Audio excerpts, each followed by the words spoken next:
ఓం శ్రీ గురుభ్యో నమః. ఓం శ్రీ సరస్వత్యై నమః. ఏబిబి సుబ్బారావు గారి ఆధ్యాత్మిక బృందం వారి సౌజన్యంతో వైశాఖ పురాణం 30వ అధ్యాయము పుష్కరిణి ఫలశ్రుతి. నారద మహర్షి రాజర్షియగు అంబరీష మహారాజునకు వైశాఖ మహత్యమును వివరించుచు ఇట్లనెను. శృతదేవుడు శృతకీర్తి మహారాజునకు వైశాఖ వ్రత మహిమను వివరించుచు ఈ విధముగా నుడివెను. శృతదేవ మహారాజా, వైశాఖ శుక్లపక్షమున చివర వచ్చు 3 తిథులను త్రయోదశి, చతుర్దశి, పూర్ణిమ అను ఈ 3 తిథులను పుష్కరిణి అని పేరుతో ప్రసిద్ధములు. పుష్కరిణి అనునది సర్వ పాపములను పోగొట్టి సర్వ శుభములను కలిగించును.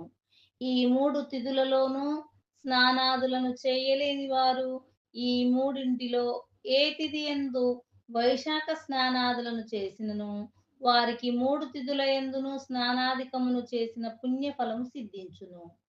త్రయోదశి నాడు సర్వ దేవతలను జలములను ఆవహించియుందురు. ఆ తిథి యందు సంపూర్ణముగా వసింతురు. పూర్ణిమ యందు శ్రీ మహావిష్ణువు ఆవహించియుండును. చతుర్దశి యందు సర్వ యజ్ఞములను ఆ తిథి యందు ఆవహించియుండును. చతుర్దశి యందు ఆవహించియున్న తిథి కారణమున ఈ 3 తిథులను ప్రశస్తములై ఉన్నవి సుమా. బ్రహ్మహత్య, సురపానము మున్నగు పాపములు చేసిన వారిని కూడా ఈ తిథులు పవిత్రులను చేసి పుణ్యఫలములనిచ్చును.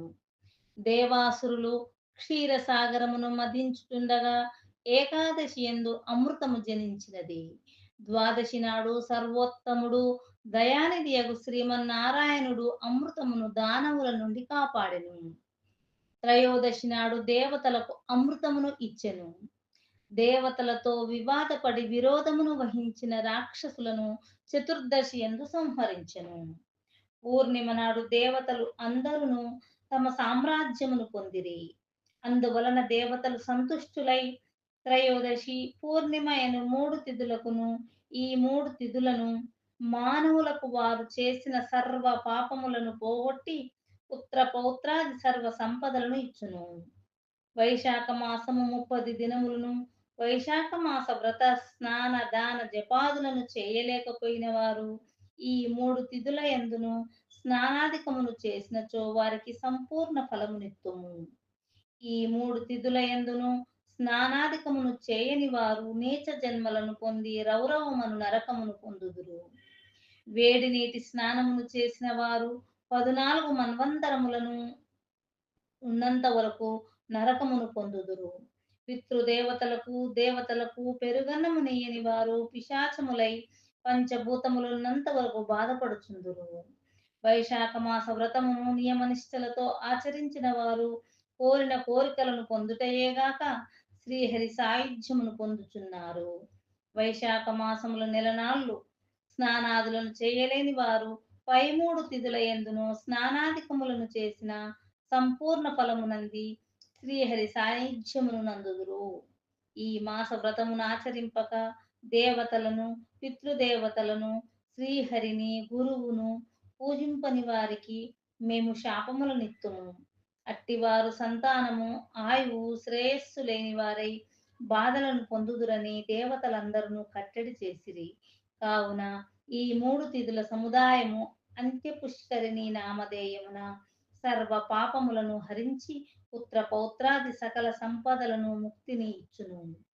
పూర్ణిమ నాడు సద్బ్రాహ్మణునకు సూపమును పాయసమును ఇచ్చి సకల సంపదలను ముక్తిని ఇచ్చును.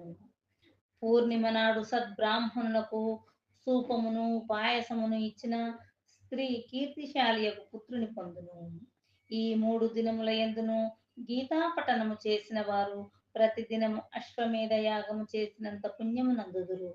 ఈ దినముల యందు విష్ణు సహస్ర నామములను చదివినచో వాని పుణ్యమింతయని చెప్పవలన అవసరము లేదు. పూర్ణిమ నాడు సహస్రనామములతో శ్రీహరిని క్షీరముతో అభిషేకించిన వారు శ్రీహరి లోకమును చేరుదురు. సమస్త వైభవములతో శ్రీహరిని అర్చించిన వారు ఎన్ని కల్పములు గడిచినను శ్రీహరి లోకమునందే ఇందురు. శక్తియుండి వైశాఖ వ్రతమును ఆచరింపని వారు సర్వ పాపములను పొంది నరకమును చేరుదురు. వైశాఖమున ఈ 3 దినములందు భాగవతమును ఏమాత్రము చదివినను బ్రహ్మ పదవిని పొందుదురు. గొప్ప జ్ఞానులగుదురు. ఈ 3 దినముల వ్రతమును చేయుటచే వారి వారి శ్రద్ధాసక్తులను బట్టి కొందరు దేవతలుగను, కొందరు సిద్ధులుగను బ్రహ్మ పదవిని పొందిరి. బ్రహ్మజ్ఞాని ప్రయాగలో మరణించిన వారు, వైశాఖ స్నానం ఆచరించిన వారు సర్వ పురుషార్థములను పొందుదురు. దరిద్రుడగు బ్రాహ్మణునకు గోదానమునిచ్చిన వారికి అపమృత్యువెప్పుడునూ ఉండదు. 3,50,00,000 తీర్థములను కలిసి ఏమి పాపములను పోగొట్టుదుమని మానవులు మనలో స్నానము చేయుచున్నారు. అట్టి వారు పాపములన్నీయు మనలో చేరి మనము ఎక్కువగా కల్మషమును కలిగియుంటిమి.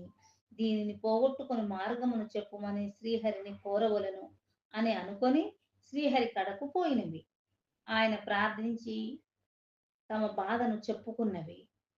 అప్పుడు శ్రీహరి వైశాఖ మాస శుక్లపక్షమున అంత్యపుష్కరిణి కాలమున సూర్యోదయము కంటే ముందుగా మీరు నదులు, చెరువులు మున్నగు వానిలో స్నానమాడిన వారికి మీ కల్మషములు అంటును. అనగా సూర్యోదయము కంటే ముందుగా స్నానము చేసిన వారికి మీ కల్మషం అంటదు. వారి పాపములు పోవును అని చెప్పెను. సర్వతీర్థములను ఆ విధముగా చేసి తమ కల్మషములను పోగొట్టుకున్నవి. కావున వైశాఖ మాసమున శుక్లపక్షము చివర వచ్చు త్రయోదశి, చతుర్దశి, పూర్ణిమ పవిత్ర తిథులు సర్వ పాపహరములు సుమా. నాయన శృతదేవా, నీవడిగిన వైశాఖ మహిమను నేను చూచినంత, విన్నంత, తెలిసినంత నీకు చెప్పితిని. దాని మహిమను పూర్తిగా చెప్పుట నాకే కాదు, శివునకును సాధ్యము కాదు. వైశాఖ మహిమను చెప్పుమని కైలాసమున పార్వతి అడగగా శివుడు 100 దివ్య సంవత్సరములు ఆ మహిమను వివరించి ఆపై శక్తుడు కాక విరమించెను. ఇట్టిచో సామాన్యుడనగు నేనెంతటి వాడను శ్రీహరి సంపూర్ణముగా చెప్పగలడేమో తెలియదు. పూర్వము మునులు జనహితమునకై తమ శక్తి కొలది వైశాఖ మహిమను చెప్పిరి. రాజా, నీవు భక్తి శ్రద్ధలతో వైశాఖ వ్రతమును ఆచరించి శుభములనందుము అని శృతదేవుడు శృతకీర్తికి చెప్పి తన దారిన తాను పోయెను. శృతకీర్తియు పరమ సంతుష్టుడై మహావైభవముతో వైశాఖ వ్రతమును ఆచరించి శ్రీహరిని ఊరేగించి తాను పాదచారి అయి అనుసరించెను. అనేక దానములను ఆచరించి ధన్యుడయ్యెను అని అంబరీషునకు నారదుడు చెప్పి, అంబరీష మహారాజా, సర్వ శుభకరమగు వైశాఖ మహిమను చెప్పి తిని. దీని వలన భుక్తి, ముక్తి, జ్ఞానము, మోక్షము వీటిని పొందుము. దీనిని శ్రద్ధాభక్తులతో ఆచరింపుము అని నారదుడు అనెను. అంబరీషుడును నారదునకు భక్తి శ్రద్ధలతో సాష్టాంగ నమస్కారములను మరల మరల చేసెను. నారదుని బహు విధములుగా గౌరవించెను. నారదుడు చెప్పిన ధర్మములను ఆచరించి శ్రీహరి సాయుధ్యమును పొందెను. ఈ ఉత్తమ కథను విన్నను, చెప్పినను సర్వ పాపములను పోగొట్టుకొని ముక్తి నందుదురు. దీనిని పుస్తకముగా వ్రాసి ఇంట నుంచుకున్న సర్వశుభములు, భుక్తి, ముక్తి, శ్రీహరి అనుగ్రహము కలుగును. సర్వం శ్రీకృష్ణార్పణమస్తు. హరి ఓం తత్సత్.